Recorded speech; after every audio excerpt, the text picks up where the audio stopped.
Hey, good morning, guys. It's Bill from Competition Cars. It is Friday, May 19th. We're on day 2 on Bring a Trailer of this 1983 Cadillac Fleetwood Brougham with 15,000 miles. I don't have a cameraman yet today. It's a little early this morning. It says 7:45.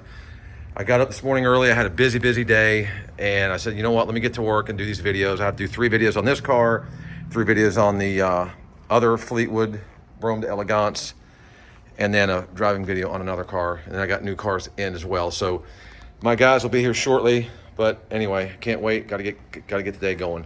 So this car is currently up for bid. This is as I said, an 83. It is a Fleetwood Brougham, bought new at Potamkin Cadillac. And this is a one owner. It has 15,000 miles.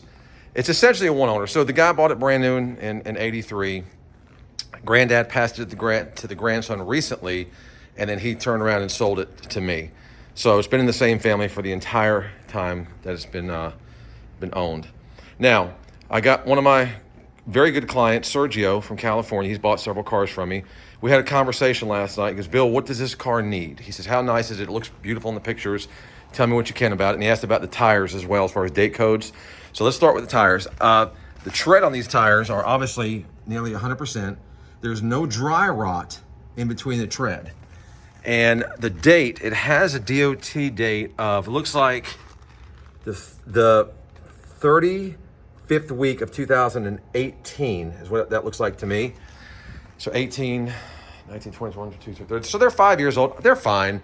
I mean, if you're going to be going on long road trips doing 100 miles an hour, maybe you'd consider changing them. But they got plenty of tread. There's no dry rot, and it's a good-looking tire on a amazing-looking wheel cover. That may even be a base wheel cover, but the damn thing looks so great on this car, especially with this color combination. So anyway, you got the tires. I think they're acceptable. They're fine. They do not need replacing. Now, here's the thing is with this car, it is all original paint. It's a very original car, and I don't like doing paint work unless I have to. So if you look at the hood, we've already paint corrected. It's got a beautiful, amazing shine. If you're standing, I don't know, 4 or 5 feet back, it looks perfect. You don't see any flaws in it.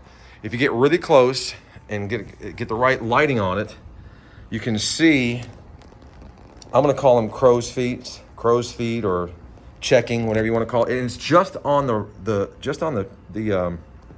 hood. There's another spot here that it's a little more so than the rest of the hood. Just a couple areas there. Again, 4 or 5 feet back, you don't see it. So it's like, you know what? If I paint the hood, then I go, why'd you paint the hood? It's all original paint. It's a 15,000 mile car. So I left it like it is. I honestly think if I was keeping the car for myself, I would leave it. It's not enough to go, hey, I got to paint this hood. There was a couple areas on the hood that were a little bit larger, like there's a little black speck there. And I do have the touch-up paint for this car. But there was that was a black speck that I touched up. So you can see that. There was some talk about another good client of mine, Car Fan 1978.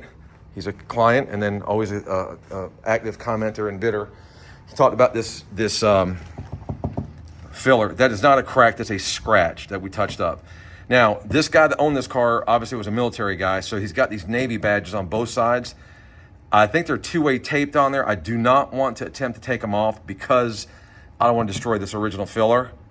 And, you know, speaking of military guys, those guys are normally pretty strict, pretty good about keeping their stuff up. So I suspect that's why this car is so nice. You know, very disciplined type of person. And I'm glad that it was preserved like it is. But just a super beautiful straight car.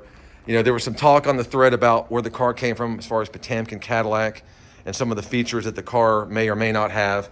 So when I do the interior driving or the interior walk around, we'll open the doors and the trunk and we'll talk about the features and whatnot and what does work, what doesn't work. In a nutshell, everything works except the power antenna.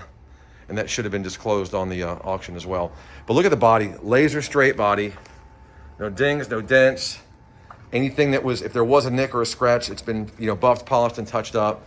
So this car is essentially ready to show, ready to drive. It's serviced.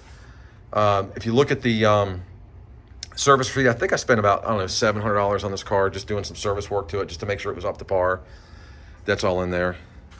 And we're going to talk about the HT 4100 engine. HT stands for hardly troublesome. Kidding. So there it is, guys. Bid all you can. We're on day 2. Car's getting a lot of love, and there is a lot to love about this car. So let me open up the doors, trunk, hood, and we'll talk about the interior and engine bay. Thanks, guys. Good luck bidding.